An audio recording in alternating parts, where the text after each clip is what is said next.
Quando se vai a glória de Deus?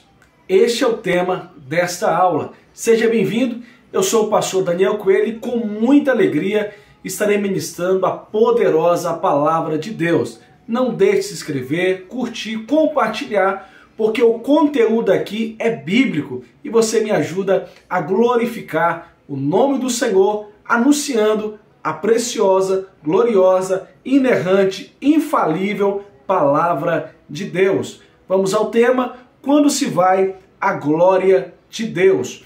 O texto áureo, o texto ouro, se encontra no livro de Ezequiel, capítulo 11, versículo 23, que diz assim: "E a glória do Senhor subiu desde o meio da cidade e se pôs sobre o monte que está ao oriente da cidade.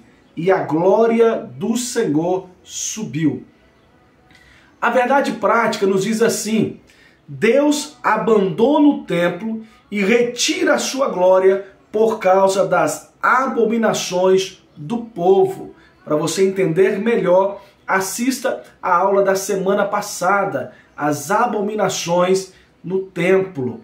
Uma lição muito importante e eu creio que vai te ajudar muito a compreender a aula de hoje. Não esqueça de ler o capítulo 9, 10 e o capítulo 11 do livro do profeta Ezequiel. Os objetivos desta aula, da aula de hoje, são três. Primeiro, nós vamos conceituar e explicar a palavra glória de Deus. Segundo, explicar a retirada da glória de Deus. Porque retirou-se a glória de Deus? Porque Deus tirou a sua presença. O ponto 3, relacionar o segundo templo com a glória de Deus. A palavra-chave, então, não pode ser outra a não ser glória. Eu sou assembleano pentecostal, não sei de que igreja você é, denominação. Você pode colocar aqui nos comentários, compartilhar a sua experiência na congregação, que você adora o Senhor, serve ao Senhor.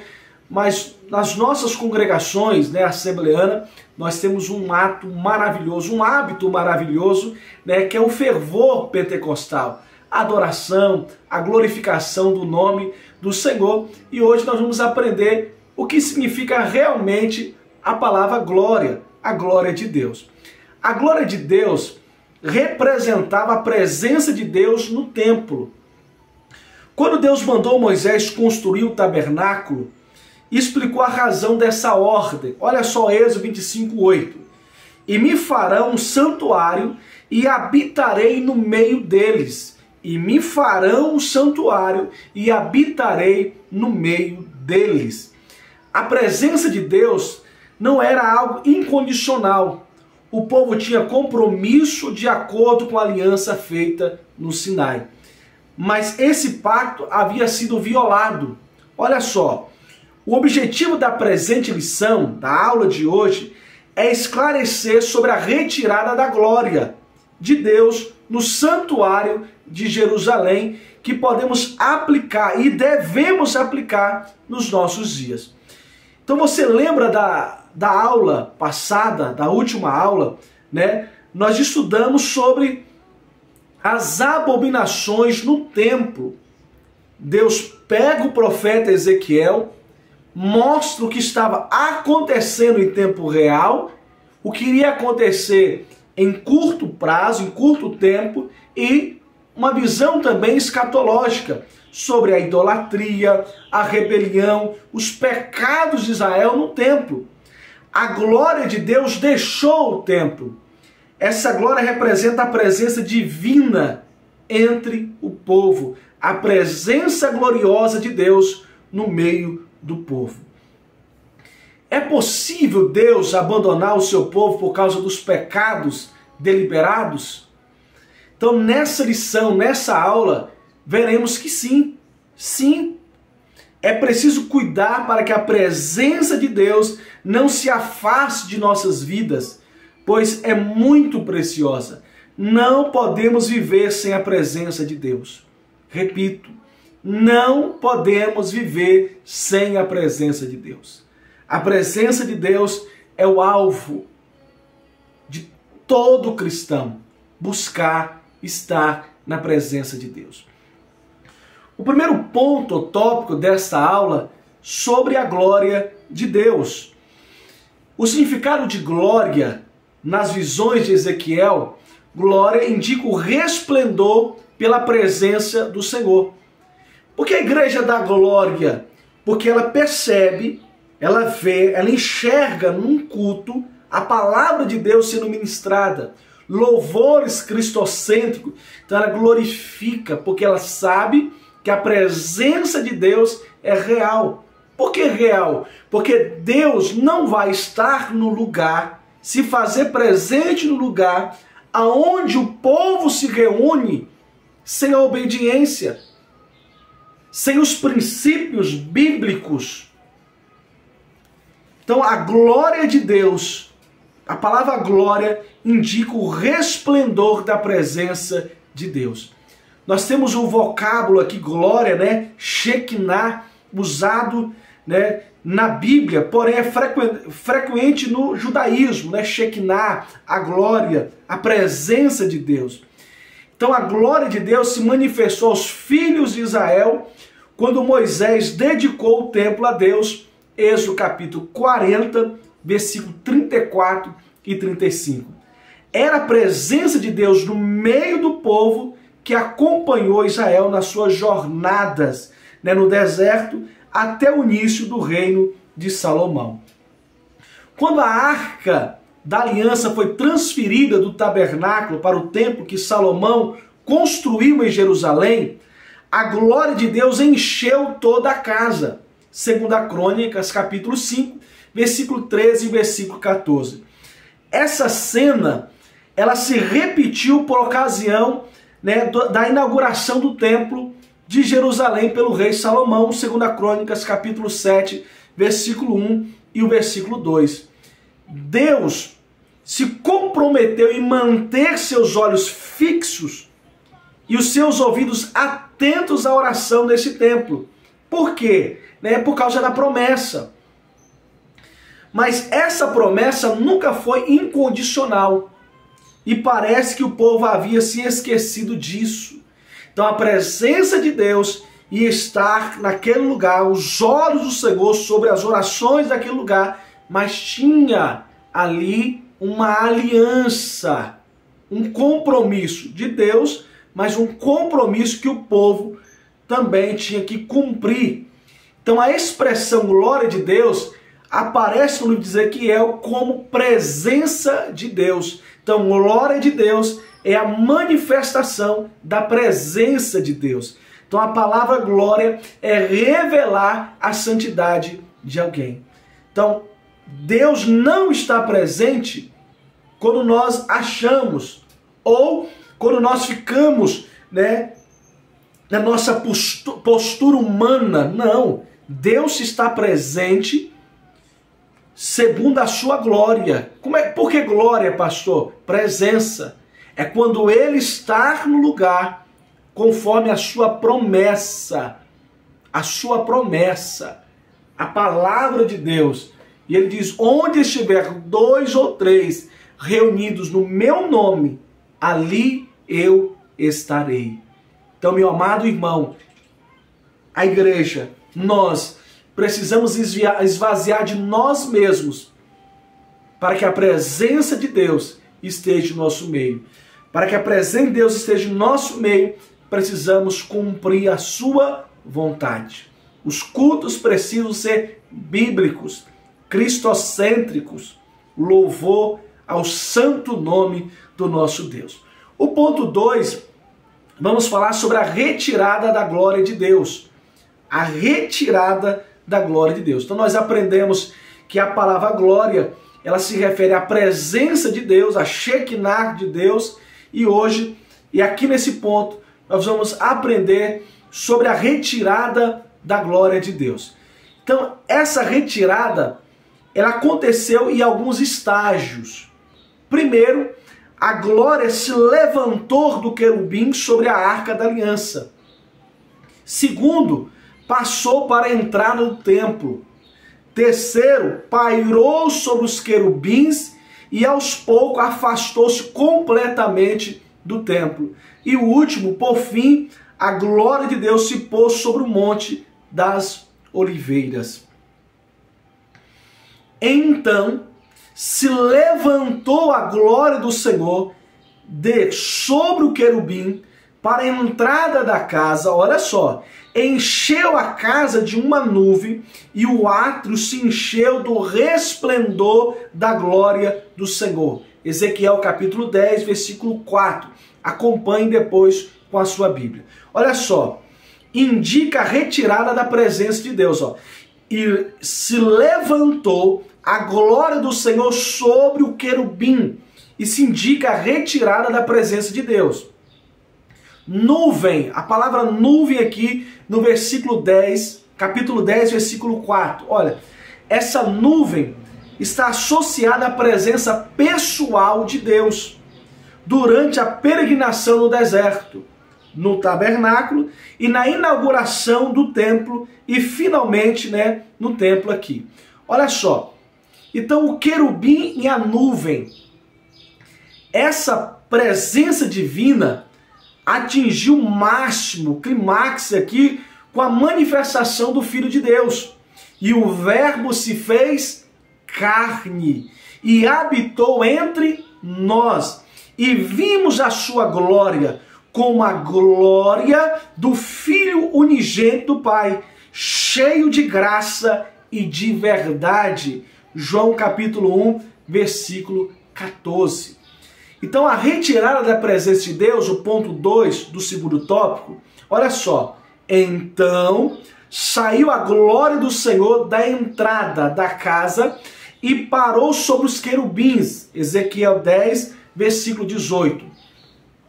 Nesta visão, Ezequiel acompanha a glória de Deus flutuando, pairando, flutuando sobre os querubins e vê a carruagem divina se mover para a porta principal, saindo, né, para a sua partida definitiva.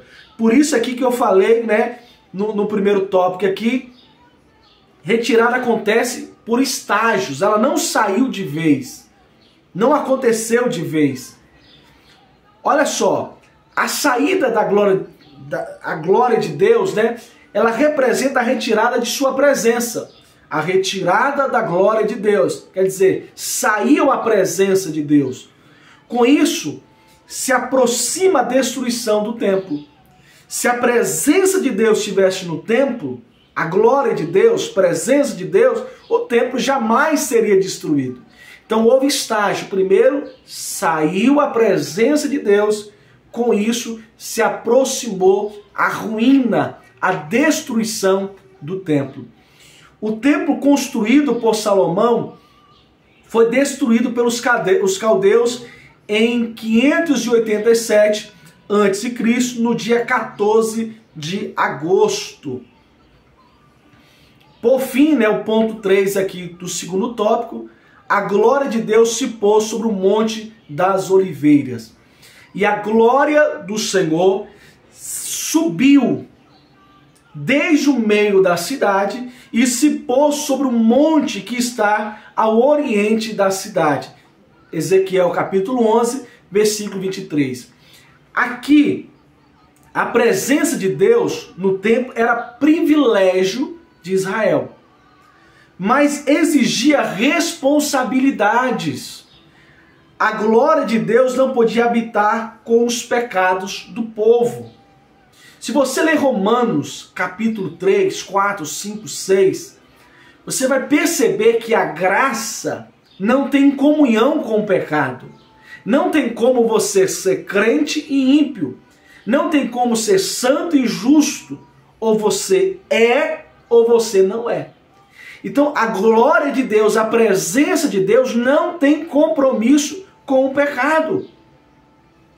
A casa de Deus era profanada. Ezequiel capítulo 11, versículo 21. E o capítulo 8 nós temos aquela visão da abominação no templo, na casa do Senhor. Ezequiel viu a glória de Deus partindo do templo para o Monte das Oliveiras. Davi ascendeu ao céu, né? Não, Davi, né? Aquele adorador, rei que tocava a harpa e os demônios saíam. Então, quando há louvor, a presença, quando há obediência, a presença, quando o povo de Deus abandona o pecado, a presença.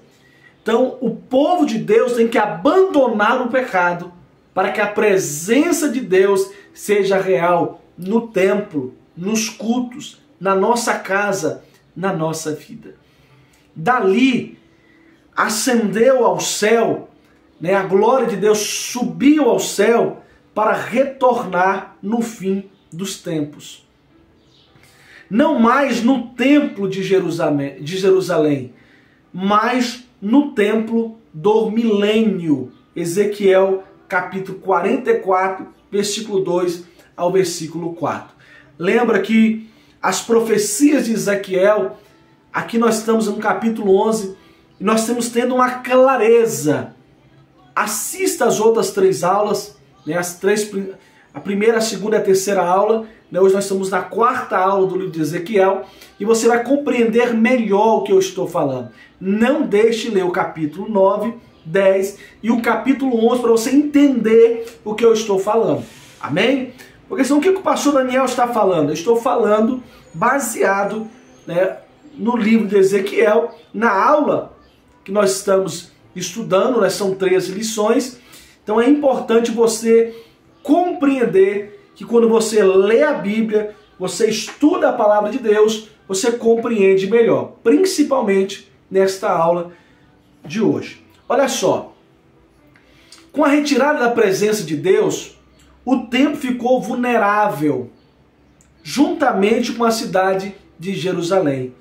Interessante que o Monte das Oliveiras é também o local, né, da ascensão de Jesus em Atos capítulo 1, versículo 9 ao versículo 11.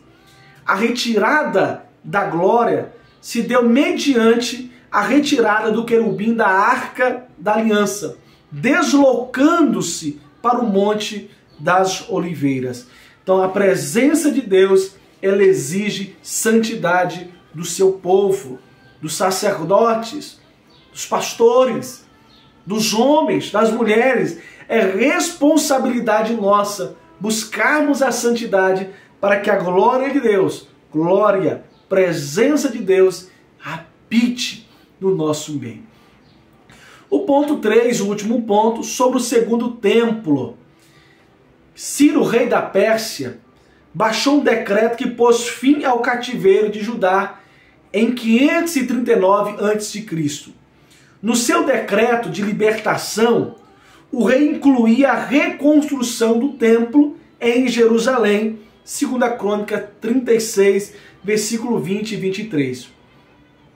Conhecido como Templo de Zorobabel, foi inaugurado no ano 516 a.C. Não era uma construção com a mesma dimensão, né, beleza arquitetônica da primeira casa. Não dava para comparar com o templo de Salomão, Ageu capítulo 2, versículo 3. O templo de Herodes aqui, ponto 2 do ponto 3. Espero que você esteja me entendendo, como sempre estou rouco, mas eu gosto de explicar com clareza, para que você entenda, compreenda esta aula. O templo de Zorobabel, ou segundo templo, foi reformado e ampliado por Herodes, o Magno, né? Os trabalhos se iniciaram cerca do ano 15 a.C. e continuavam em andamento nos dias do ministério terreno de Jesus, 46 anos depois, João capítulo 2, versículo 20. Então o templo de Herodes era o cartão postal de Jerusalém, Marcos capítulo 13, Lucas capítulo 2, e a construção foi concluída em 66 depois de Cristo. É importante esses dados aqui históricos. Ponto 3 do ponto 3, estou referindo assim um ponto, para quando você rever esse vídeo, porque não tem como ver uma vez só, né, muita coisa, Eu creio que você vai assistir uma vez, vai assistir duas vezes, vai assistir lendo o capítulo 8, capítulo 9, 10 e 11, vai acompanhar com a revista, vai fazer anotações, porque um bom estudioso gasta tempo. Ah, eu quero aprender, eu quero ser igual fulano. Para ser igual fulano, ciclano, que é bom de Bíblia, você tem que dedicar tempo. Amém? Então a presença do Filho de Deus aqui, terceiro ponto do terceiro tópico. Olha cá, toda atenção é pouca.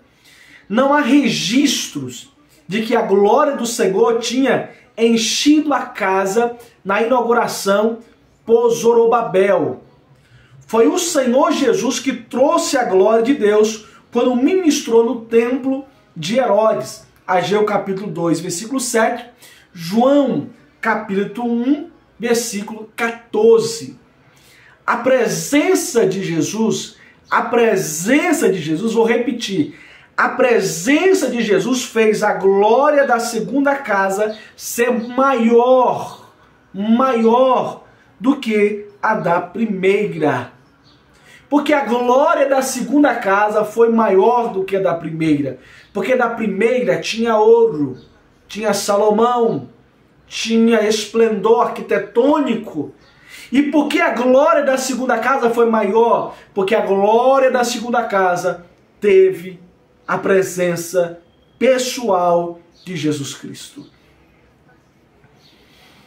O templo, ele desempenhava várias funções em Israel, como lugar de perdão, do encontro com Deus, da presença divina, era o centro espiritual da nação. Então não há registros no Antigo Testamento de que a glória do Senhor tinha enchido a segunda casa. O Senhor Jesus trouxe, ao entrar no templo, ele trouxe a glória do Senhor. Olha só aqui, sobre o Senhor Jesus no templo, né? O Senhor Jesus e o templo.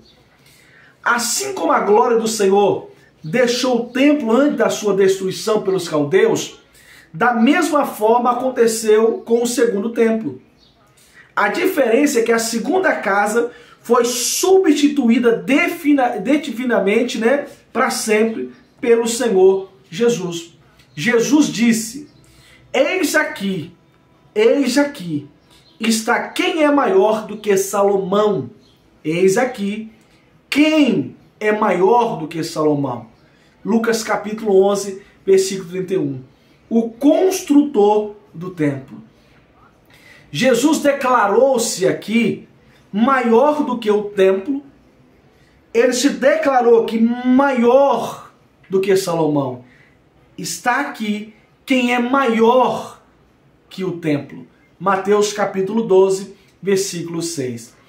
Com a vinda de Jesus ao mundo, o templo tornou-se redundante, desnecessário. E o Verbo se fez carne e habitou entre nós. E vimos a sua glória como a glória do unigênito, do Pai, cheio de graça e de verdade. João capítulo 1, versículo 14. O fim do templo, né? Na sua última semana do seu ministério terreno, Jesus falou diretamente, ó, não ficará pedra sobre pedra que não seja derrubada. Mateus capítulo 24, versículo 2. Dias virão em que se não deixará pedra sobre pedra que não seja derrubada. Lucas capítulo 21, versículo 6. Jesus anunciou o fim do templo, como fizeram em Ezequiel e os demais profetas. A glória de Deus se retirou do templo antes de sua destruição. Mateus capítulo 23, versículo 38 e 39. O ponto 3, o ponto 4, a presença de Deus hoje. Então, quando eu falo que a glória de Deus se retirou do templo, o templo ficou sem utilidade nenhuma. Para que serve um templo sem a presença de Deus? Para nada. Porque saímos de nossas casas para ir para o templo. Porque temos a fé e a certeza que lá é casa de oração. Essa é a razão de estarmos lá.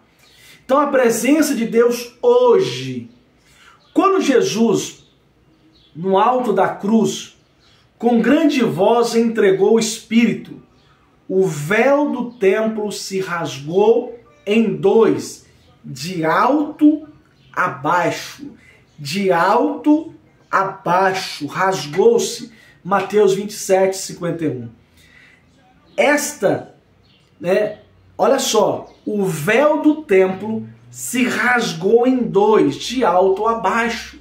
Mateus 27, versículo 51. Estava definitivamente concluída a missão do templo. Assim o Senhor Jesus substituiu de uma vez por todas o templo. Desde então, é em Jesus que temos a redenção, o perdão de nossos pecados. Desde então, é em Jesus. Desde então, é em Jesus que temos a redenção e o perdão de nossos pecados. Não existe mais o templo de Jerusalém, mas Deus habita no cristão individualmente. João 14, 23, 1 Coríntios capítulo 6, versículo 18. A glória do Senhor deixou a primeira casa e a segunda casa, mas a segunda casa foi substituída definitivamente pelo Senhor Jesus. Assim como o crente habita no templo, o Senhor Jesus habita no crente. Glória a Deus. Glória a Deus. Então concluímos que em ambos os casos, tanto em Ezequiel como em Jesus, ambas gerações rejeitaram a Deus. No Antigo Testamento, substituíram Deus, trocaram Deus pelos ídolos. E nos evangelhos, substituíram a justiça de Deus pela sua própria justiça. Não conhecendo a justiça de Deus e procurando estabelecer a sua própria justiça, não se sujeitaram à justiça de Deus. Romanos capítulo 10, versículo 3. Então, meus amados irmãos, o significado aqui, de glória, na visão de Ezequiel, glória indica o resplendor pela presença do Senhor. O que representava a saída da glória de Deus? Nós aprendemos que a saída da glória de Deus representava a retirada da sua presença. Então, pastor, qual o pensamento do período do pós-exílio sobre o retorno da glória de Deus? Estou fazendo uma pergunta que está na lição que você precisa entender. O pensamento no período pós-exílio era de que o retorno era escatológico. Malaquias capítulo 3, versículo 1, o da glória de Deus. Então nós temos a gloriosa esperança. Pastor Daniel, por que a glória da segunda casa foi maior do que a da primeira? Eu expliquei e vou repetir. A presença de Jesus, nele fez a glória da segunda casa ser maior do que a da primeira. Então, um culto sem Jesus não presta. Um crente sem Jesus, então. Se um culto sem a presença de Jesus não dá, imagine uma casa sem a presença de Jesus. Imagine a sua casa, pessoa, sem a presença de Jesus. Quem substituiu o templo de Jerusalém, pastor Daniel? Eu respondi e vou trazer a sua memória. O Senhor Jesus substituiu de uma vez por toda o templo. Algumas observações para encerrar. Pastor, é importante ir à casa de Deus? Sim, lógico, é claro. Templo, casa de oração. Lá você é pastoreado, lá você aprende a palavra de Deus, lá você adora. Lá você participa de grupos e conjuntos que ajudam na evangelização dos ímpios, na pregação do evangelho. E no templo, os crentes que habitam lá têm que ser santo. No templo, na escola, no trabalho, em casa, nas redes sociais, porque o Senhor Jesus virá para buscar a sua igreja, a igreja lavada, remida pelo sangue glorioso de Cristo Jesus. Meus amados irmãos, a igreja do Senhor Jesus continua sendo a coluna, firmeza da verdade. Essa lição não deixou espaço para os desigrejados argumentar. A glória de Deus saiu da casa. A glória de Deus, a presença de Deus está nos crentes, nos cultos, de terça, de quinta, de domingo, nas praças, nas evangelizações, porque o crente, ele congrega, ele ora, ele ceia, ele busca a presença de Deus. Que Deus abençoe a sua vida, que Deus abençoe a sua família. Se você, meu amado irmão, está sem congregar, procure uma igreja, procure um templo, procure um pastor e, acima de tudo, entregue a sua vida a Cristo, porque a sua vida vai ser bem melhor. Aqui, pastor Daniel Coelho, Deus abençoe a sua vida em nome de Jesus.